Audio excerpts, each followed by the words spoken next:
గుంటూరులో అంబటి రాంబాబును కలిశారు కాపు నేత ముద్రగడ పద్మనాభం. మాజీ స్పీకర్ తమ్మినేని సీతారాం మేరుగా నాగార్జునతో కలిసి వచ్చిన ఆయన అంబటిని పరామర్శించారు. బాగోగులను అడిగి తెలుసుకున్నారు ముద్రగడ. ప్రస్తుతం ముద్రగడ మాట్లాడుతున్నారు. లైవ్ లో చూద్దాం. బాగుంటుందని అనిపిస్తా ఉందండి. క్షమాపణ లేకపోయినా పర్వాలేదు, ఇక్కడితో ముగిస్తే మంచిదని కూడా అనుకుంటా ఉన్నానండి. ముగించకుండగా సిపిఐ దర్యాప్తు మీద మళ్ళీ ఒక కమిషన్ వేయటం అన్నది ఏంటి మీ ఉద్దేశం? అందరినీ ముద్దాలకే పెట్టి జైల్లో పెట్టేద్దామనా ఏంటి ముఖ్యమంత్రి గారు? ఎన్నో రిపోర్ట్లు నెగిటివ్గా వచ్చాయే, ఎక్కడా పాజిటివ్గా లేదే.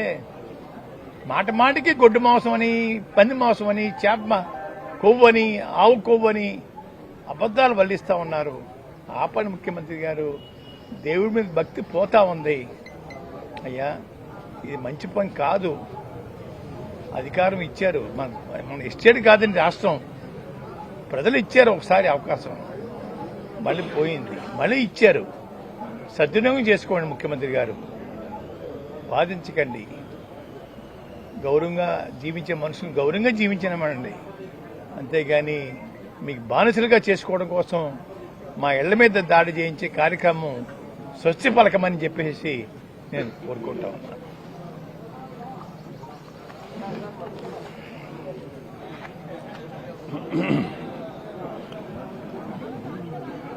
ఈరోజు చాలా దురదృష్టకరమైనటువంటి సన్నివేశం. అంబటి రాంబాబు గారిని అరెస్ట్ చేయటం, సరే విడుదలవుతారంటే మళ్ళీ ఇంకో పీటీ వారెంట్ అరెస్ట్ చేయటం, ఈ విధంగా అరెస్టుల మీద అరెస్టులు చేసి జైల్లో పెట్టడం అది ఎంతవరకు సమంజసమో వారి విధంకే విడిచిపెడుతున్నారు. నేను చాలా స్పష్టంగా చెప్పదలుచుకున్నాను, ఈ విధమైనటువంటి అరెస్టులు మీరు ఈ రాష్ట్రంలో చేస్తే భయపడిపోయి ఏదో చేస్తారనుకుంటే అది చాలా పొరపాటు. మీరేం చేశారు? అంబటి రాంబాబుని అరెస్ట్ చేశారు, తర్వాత మన జోగి రమేష్ని అరెస్ట్ చేశారు, తర్వాత మన మిథున్ రెడ్డిని అరెస్ట్ చేశారు, చెవిరెడ్డి భాస్కర్ రెడ్డిని అరెస్ట్ చేశారు. మరి అరెస్టే చేయలేదు కానీ మహిళ అయినటువంటి విడుదల రజనీ గారిని మీరు ఇష్టం వచ్చినట్టుగా పిన్నెల రామకృష్ణారెడ్డి గారిని అరెస్ట్ చేశారు. తర్వాత మన ఎవరిది రమణాయుడిని అరెస్ట్ చేశారు. ఈ విధంగా అరెస్టుల మీద అరెస్టులు చేసుకుంటూ వెళ్తున్నారు. ఈ అరెస్టుల వల్ల ఏంటవుతుంది? బెదిరిపోయి ఏదో చేస్తామనుకుంటున్నారా? కాదు, దీనివల్ల రాటుదేలినితనం వస్తుంది. మీరు ఏం చేస్తారన్నా రేపు ఉదయం రా కమాన్ అంటాం. దీనికి పర్ఫెక్షన్ వచ్చింది, అర్థం కాలేదా? రాష్ట్రంలో ప్రభుత్వం ఇచ్చింది దేనికోసం? మిమ్మల్ని పాలించమని. పాలించమంటే ఏ విధంగా పాలించమని? ఈ విధంగా. ఎంత అన్యాయం అండి ఇది! ఈ విధంగా పాలించమంటే ఎవడైనా పాలిస్తాడు, దానికేముంది?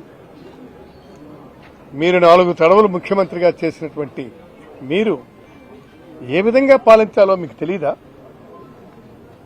మీకు తెలిసినటువంటిది ఏంటి? అరెస్టులు చేసి భయపెట్టి మేము పాలిస్తామనుకుంటే చాలా పొరపాటు. మీరు ఒక్కటే గుర్తుపెట్టుకోవాలా, ఇవన్నీ కూడాను భవిష్యత్తుకి గట్టి పునాదులు వేశారు. ఇవాళ మీరు అరెస్టులు చేయటం మూలంగా ఏమవుతుంది? ఏమీ కాదు. అంతేకాదు, నేను చాలా స్పష్టంగా చెప్తున్నాను, నేను గుర్తుపెట్టుకోండి, మీరు ఈ విధమైనటువంటి దీనివల్ల ఒరిగింది ఏమీ ఉండదు. తర్వాత అన్నిటికంటే ముఖ్యమైనటువంటి విషయం ఏమిటంటే, మీరు వీళ్ళని అరెస్టులు చేసి మీరు ఇంకేదో సాధించాలనుకుంటే చాలా పొరపాటు పడుతున్నారని చెప్పి మీ అందరికీ విజ్ఞప్తి చేస్తూ ఈ అరెస్టులతో ఇక్కడికి ఆపండి. ఇక మీరు తిరుపతి లడ్డూ ప్రసాదానికి వెళ్తే అందులో ఇవి కలిసింది, అది కలిసింది, పందికోవు కలిసింది, గోమాంసం కలిసింది, ఇష్టం వచ్చినట్టుగా మీరు కామెంట్లు చేస్తున్నారు. అవి రుజువయ్యాయి. అది కాదు అని రుజువైంది. ఎవరు ఎంక్వైరీ వేసినటువంటి అధికారులే చెప్పారు. అది కాదు అని చెప్పినా కూడా మీరు వెంటనే మళ్ళీ ఇంకోటి వేశారు. ఇవాళ సింగిల్ మెన్ కమిషన్ ఇస్తున్నారు. ఏం చేయడానికి మీరు అందరినీ ఇది అంటించడానికి చూస్తున్నారా? కాబట్టి ఈ పరిస్థితుల్ని ఎట్టి పరిస్థితుల్లో కూడా మేము అంగీకరించే ప్రశ్నే లేదు, ప్రసక్తే లేదని మీకు నేను మనవి చేస్తూ మీ దగ్గర నుంచి సెలవు తీసుకుంటాను.